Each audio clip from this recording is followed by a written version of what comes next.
Riding motorcycles off-road can be dangerous, and if you do so, you've probably had the conversation with your loved one about the safety of our chosen activity.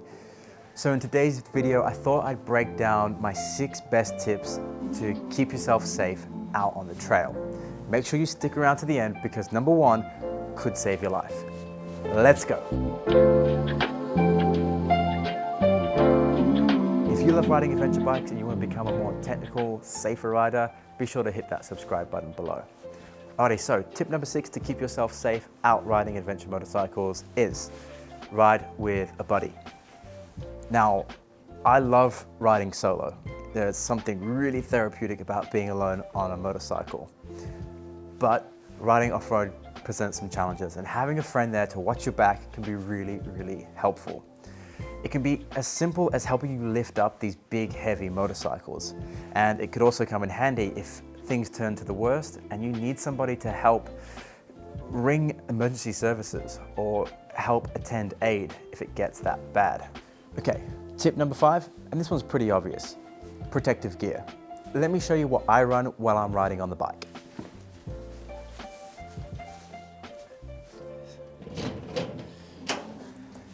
Okay, so I like to wear soft D30 armor. Here's what I have. This is the Liat D30 compression suit. So this has a chest, back, shoulder, and elbow protection.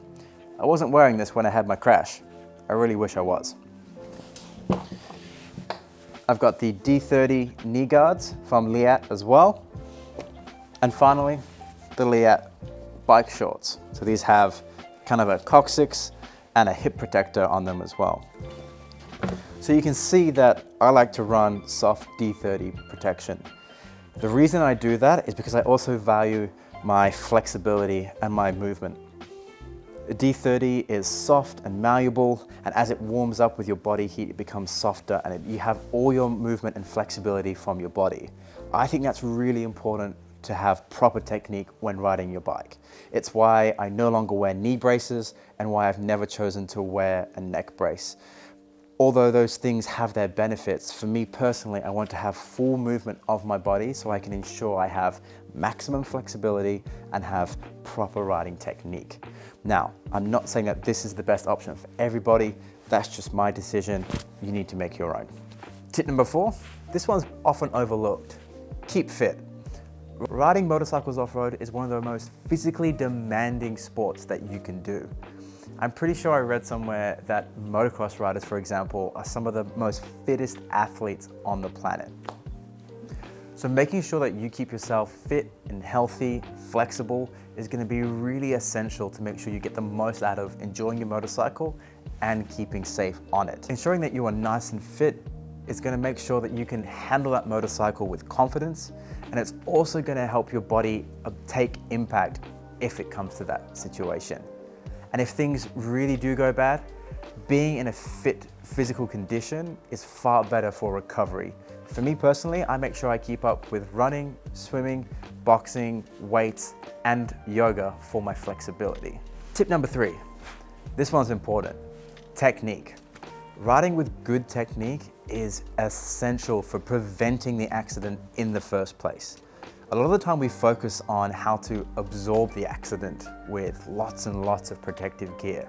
And it's not to dismiss that, but it's to say that we need to put a bit more focus on the preventative side of things. And I truly believe that technique is the way to do it. Having good technique is essential to controlling the big heavy weight of these adventure motorcycles. Lucky for you, I love technique and teaching it. So if you want to learn more about good adventure riding technique, subscribe to the channel, and I'll leave a link at the end of this video and in the comments below about the fundamental standing position that you need for riding big heavy motorcycles. Alrighty, tip number 2, ride with a sat communication device. Let me just go grab mine. This here is what I use. This is the Garmin 66i. Now, it has the inReach capabilities, which is the most important feature. That allows me to communicate with anybody regardless of phone connection and signal. The way that I use this device is I have my preset messages that I can send to my girlfriend, my mom, whoever I need to regularly throughout my ride. So I have 3 preset messages on here, something like I'm about to start my ride and I'm going to be going off phone reception. Ride's going really well, I'm safe, everything is okay. And then finally, just finished my ride and I'm about to head home.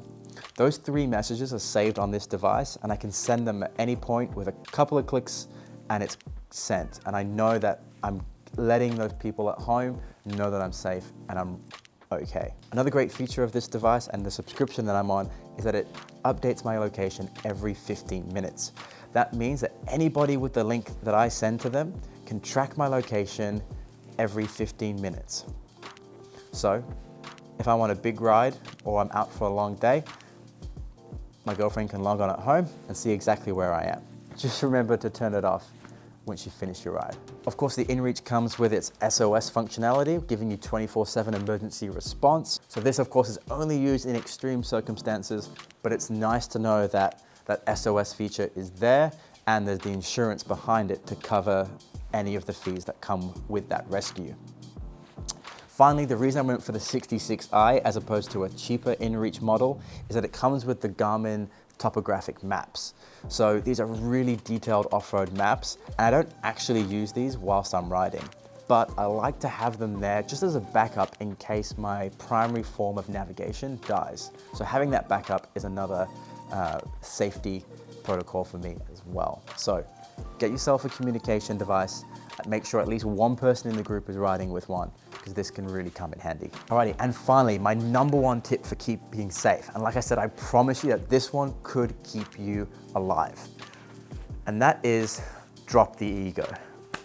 I've learned the hard way from this one. When we ride bikes, we enjoy that feeling of speed and pushing our limits and tackling challenging obstacles. And that can be really fun. But we have to remember that if you're watching this video, me included, we're probably not getting paid to ride motorcycles professionally. It'd be great if we were. Alas, if you're like me, you probably work a 9-to-5 job during the week, and it's essential that you are fit and healthy in order to do that job. So making sure that we enjoy our ride and we get back safe is so important. And usually, from my experience, the way that we injure ourselves is because of our ego, because we're just going beyond our capabilities in the moment. That's why I like to follow what I call the 75% rule. The 75% rule is great for making sure that you ride at a fun pace and also keep yourself in check. Now, we all know the expression of don't push your limits.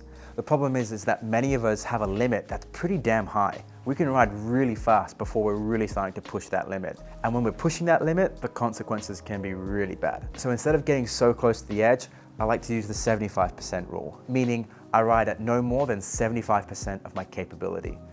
At 75%, it's a really nice pace, it has a nice flow, and I'm really comfortable all the time. And I can ride 75% almost the whole day with no issues or fatigue. It also means I have a 25% margin of safety.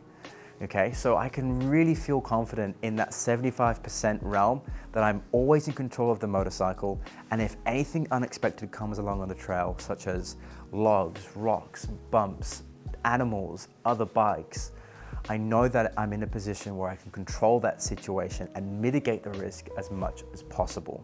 Anyway, those are my 6 tips for keeping safe when riding adventure motorcycles off-road.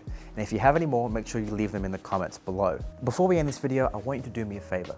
If any of the tips that I've gone over today have helped save your bacon out riding off-road, I want you to let me know about that experience in the comments below.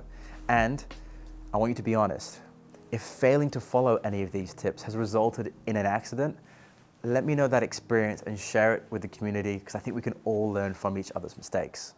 Anyway, ride safe, have fun out on the trails, and I'll catch you on the next video.